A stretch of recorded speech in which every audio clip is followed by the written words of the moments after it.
there is one possibility, which is make misfunction on a borehole. If a borehole is done improperly, and especially cementing, if cement is not good quality and it's not done well, it could break and allow gas to migrate to the surface. Значи, ако сондажа не е направен добре и тези цементирани пръскани листа се направи пробив през тях, тогава вече метана може да пробие. You cannot exclude such an option. Не може да изключим тази възможност. But it's a higher risk for conventional gas. Но това е по-голям риск при конвенционалния газ. Because conventional gas has a high pressure which pushes the gas to the surface. Защото конвенционалният газ има по-голямо налягане, което го изтласква на повърхността. There is one place in the United States where there is a discussion if there is some elevated amount of gas in the soil and the water. Има място в щатите, където има дискусия дали този газ в почвите може да пробие на повърхността. But this in there is related to improper cementing of well. Но и този случай е свързан с недостатъчно добро цементиране.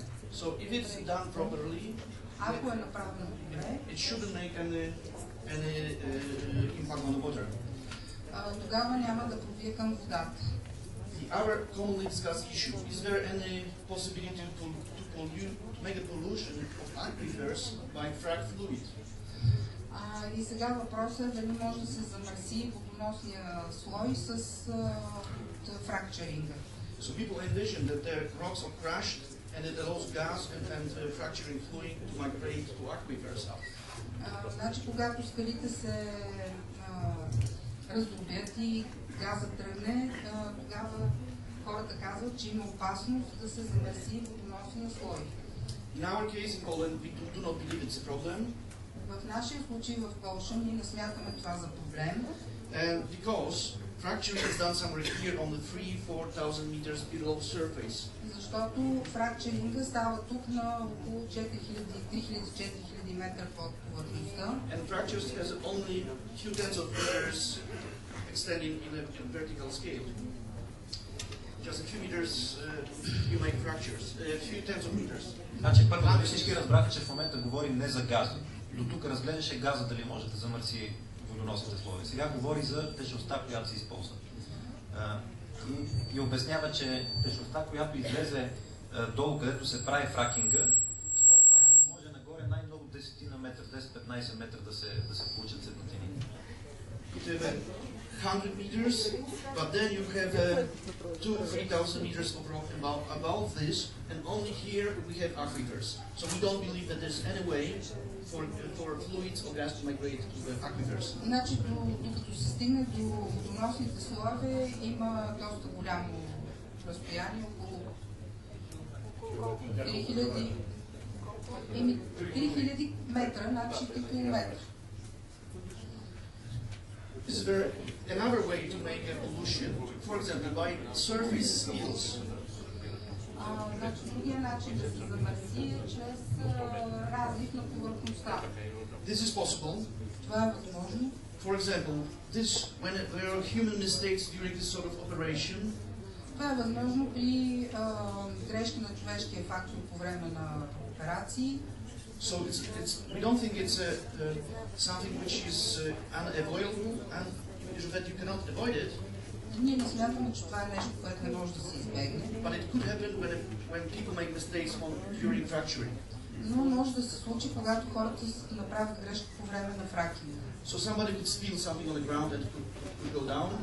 Някой може да разлее нещо на повърхността, което идва отдолу. Also, you could take into account that the car. And also take into account the possibility that the car which is coming to this place might have a car accident this way. И също така да допуснем, че някаква кола, която идва на обекта, в момента катастрофира. This is a way to make spill and local pollution. Това е начинът да се направи разлив и местно замърсяване на място.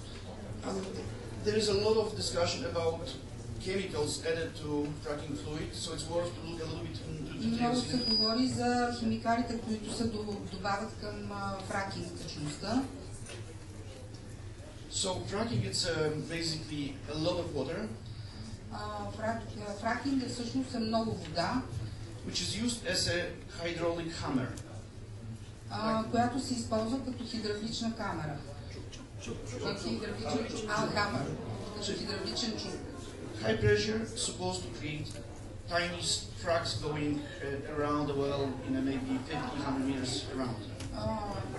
От натиск се очаква да се направят напуквания в диаметър от 500 метра. These fractures allow gas to come to well, to borehole. Тези пукнатини позволяват газа да излезе на повърхността. But when you take away pressure, fractures closes and gas cannot flow. И когато се отнеме това налягане, тези пукнатини се прибират и газ не тече тогава. So to stop pressure in fractures, people add sand to water.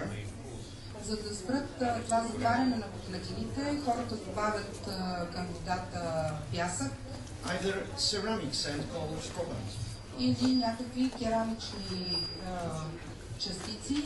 And this stays in fractures and does not allow fractures to close completely. Те остават в пукнатините и им позволяват да се затворят. Then, however, sand in the water falls down to the bottom.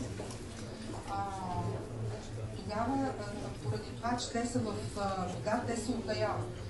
And to counteract it, people added chemical substances which make a gel of water, makes like a gel. За да предотвратят това, хората слагат някакви добавки, които превръщат водата в гел. This keeps sand spreading in all the fluid and allows it to penetrate to tracks. Това позволява на пясъка да е навсякъде в водата и да проникне в пукнатините. But then this gel stops gas flowing, so people add also another additive which changes with time, after several hours, changes it back to water-like, from gel back to water. След няколко часа обаче се добавят нови добавки, защото в противен случай пак се стига до отстояване. Then people also add some low concentration acid to it. Също така се добавя киселина в ниско съдържание към водата. To clear well and its surrounding from rock debris. За да почистят добре околността от седиментните частици на скалите.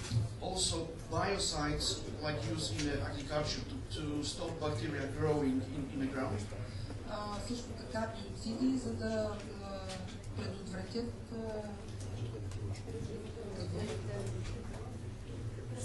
създаването на организми в тези места. And most of these things are not harmful. И всичко това не е вредно. But there were also friction reducers added just to allow water to be pumped down fast. People added friction reducers. Значи, за да позволят на водата да падне надолу, се добавят вещества, които намаляват триенето. And on the early days, people used just diesel fuel added to water, which contains as a diesel fuel is usually benzene, which are not good for humans. Преди се е добавил дизелово гориво с бензини.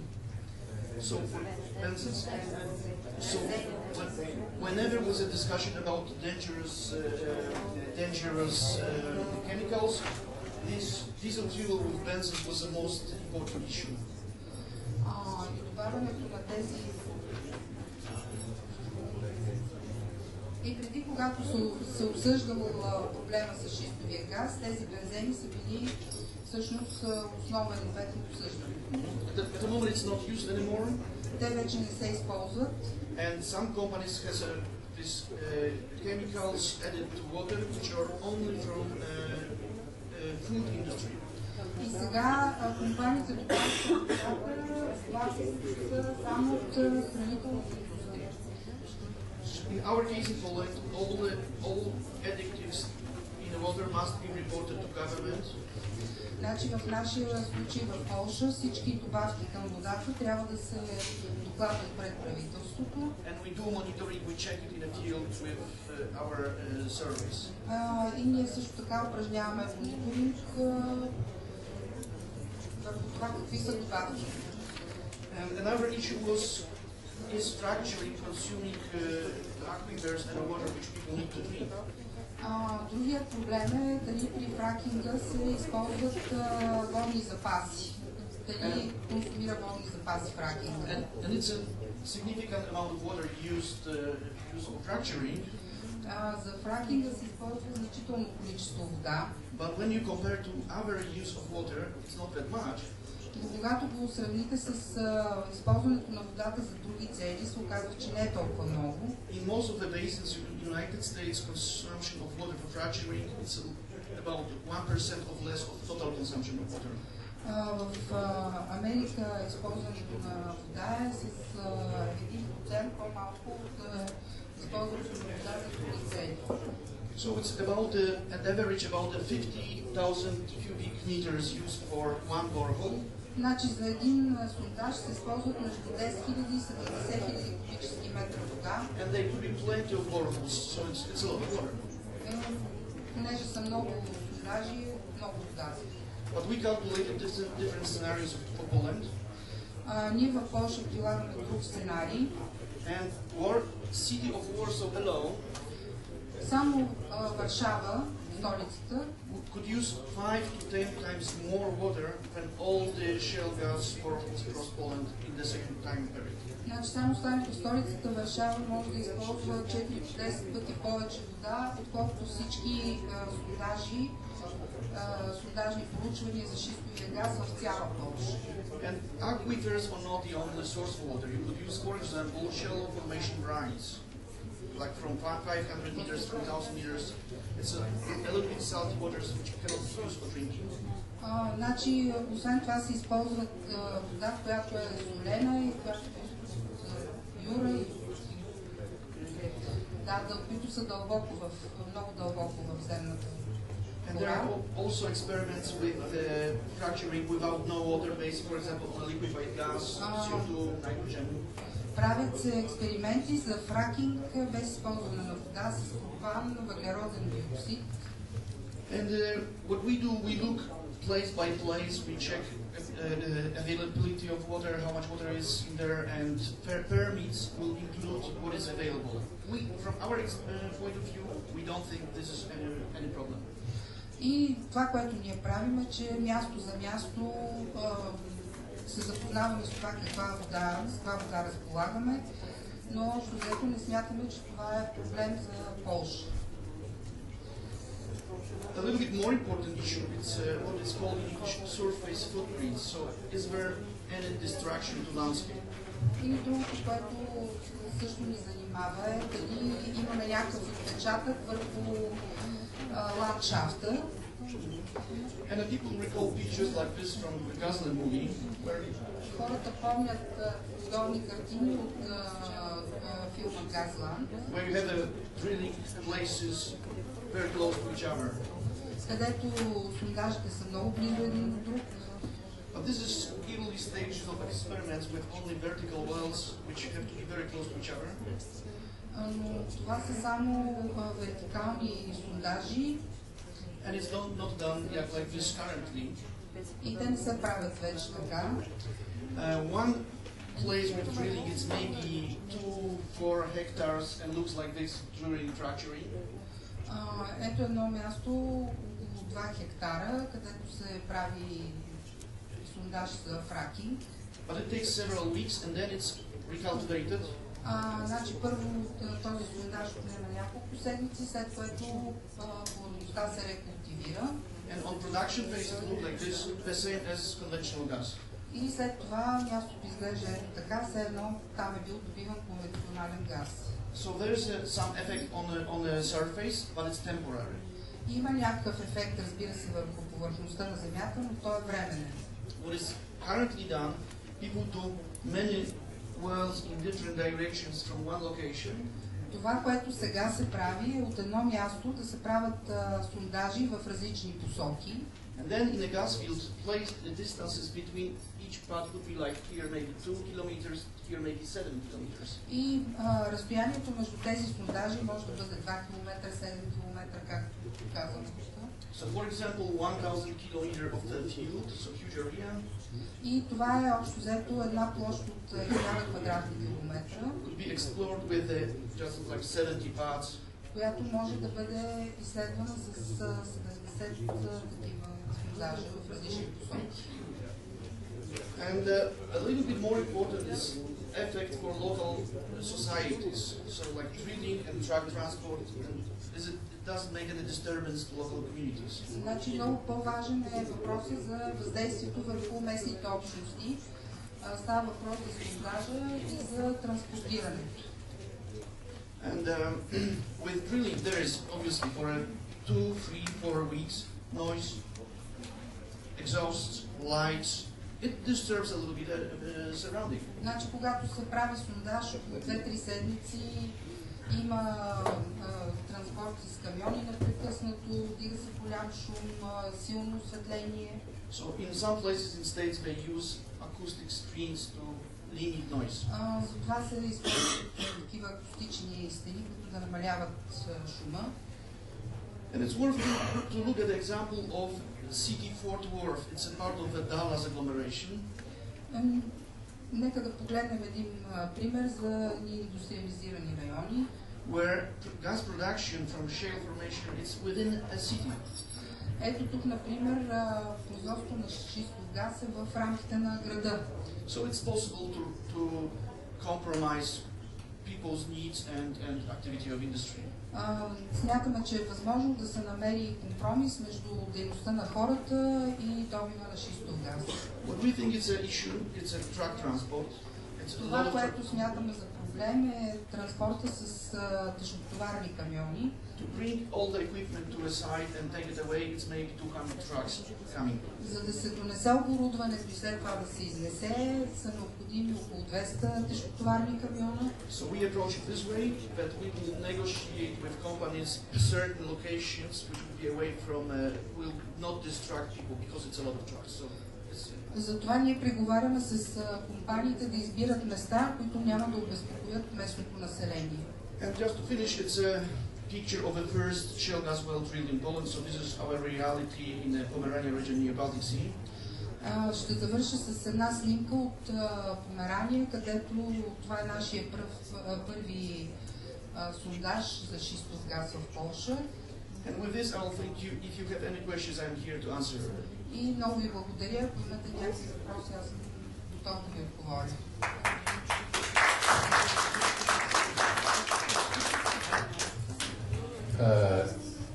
Извинете, може би, понеже организаторите имат друго предложение, ние ще помолим лекторът да остане за дискусия, която ще проведем след 15 минути, след като направим кафе пауза. Мисля, че всички са достатъчно уморени. Точно след повече от 15, 12:00 тук.